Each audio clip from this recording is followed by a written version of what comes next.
We are iHealth, a group of students based in Sunway University, and here are my members. Karen and Sunat, who are my assistants, Jin Yang, who is in charge of finance, and Nash, who is in the IT support. Here, we strive to achieve Goal 3, the 17 Sustainable Goals, which is to provide good health and well-being.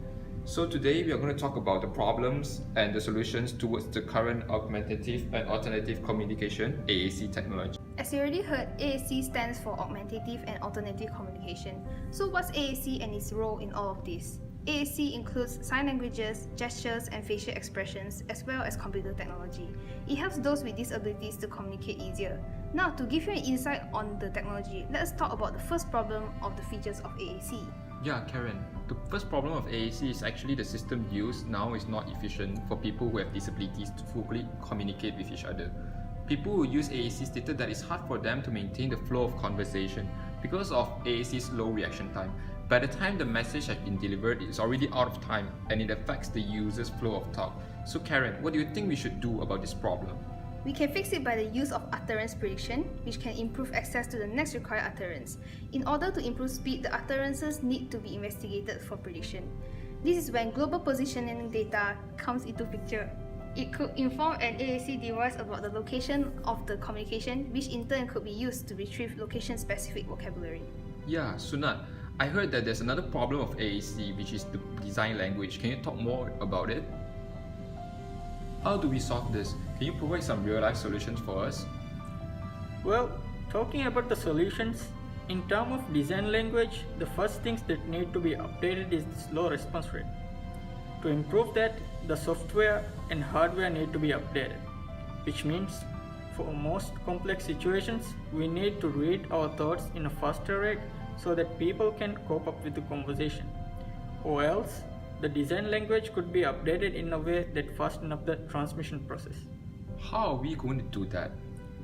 At this initial stage, what we should do is talk with software developers since the programs need to be updated. What else can we do to improve the design language of AAC? Also, to improve problem with people with aphasia, we should frequently integrate residual capabilities like situational roles and communicative pragmatics, and also they need to understand the ways in which the peculiar deficits may exist. So, we need to sit with doctors and build a relationship with them so we could understand the concept well and also gain feedbacks from them for further improvements. At last but not least, AAC devices should be updated in a way that people could learn more complex subjects to reach their full potential. If we can improve it by adding more learning capabilities, then it wouldn't only be a solution to the design language, but also some economic problems like unemployment. Guys, some attention needed here. No matter how the efficiency and other production factors, at last everything is determined by the price and market. Affordability will be one of the main issues faced by AAC, as AAC products are costly in the market this day. The price of AAC devices varies depending on the efficiency of the devices. The price is directly proportional to the device's efficiency. For example, iBrain, which is one of the AAC devices, can cost up to 30,000 USD. So not everyone can really afford an AAC device, as mostly the elite and rich people with those disabilities will get benefit through AAC device.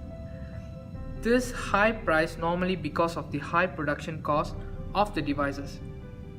However, this affordability issue will not fulfill the real goal of creating this AAC devices, which is to help all people with hearing and speaking disabilities.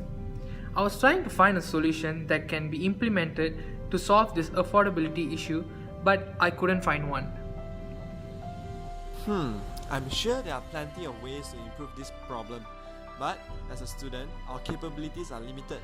So what we can do is to raise funds from third-party funding sites, approaching companies, or even creating our own websites to connect everyone to buy our idea. By any chance, if they love our idea, we might have a green light. Sounds good, right? We will be able to collaborate with companies that have professional manufacturers, developers, and software experts that could help us to execute this big project, such as the Tech Data Corporations. Hence, we will be able to create a simpler and affordable AAC devices for the needs. But the toughest challenge for us now is to collect 500,000 USD, roughly a 2 million ringgit fund, through all these funding sites like Go Get Funding, Fundly, and so on, in order for us to proceed with our plan.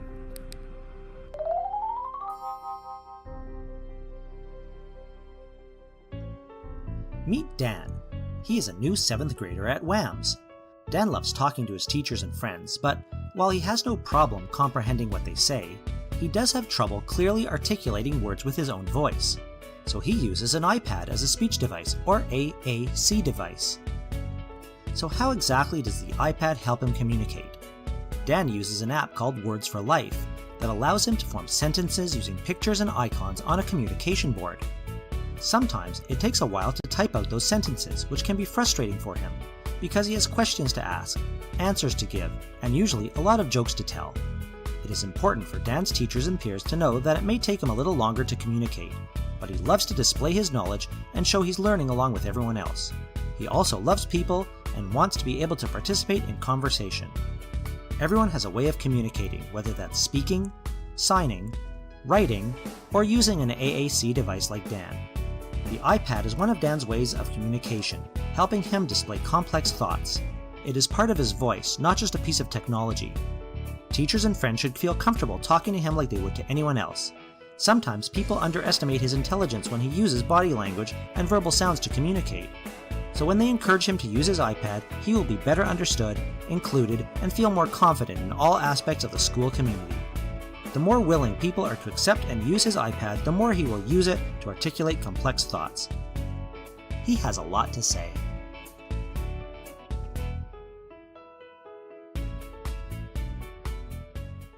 I'd like to thank you once again for sticking around with us until the end. Click the link down below to find out more on our blog and Facebook page. Don't forget to share this video to your friends to help them understand more on AAC.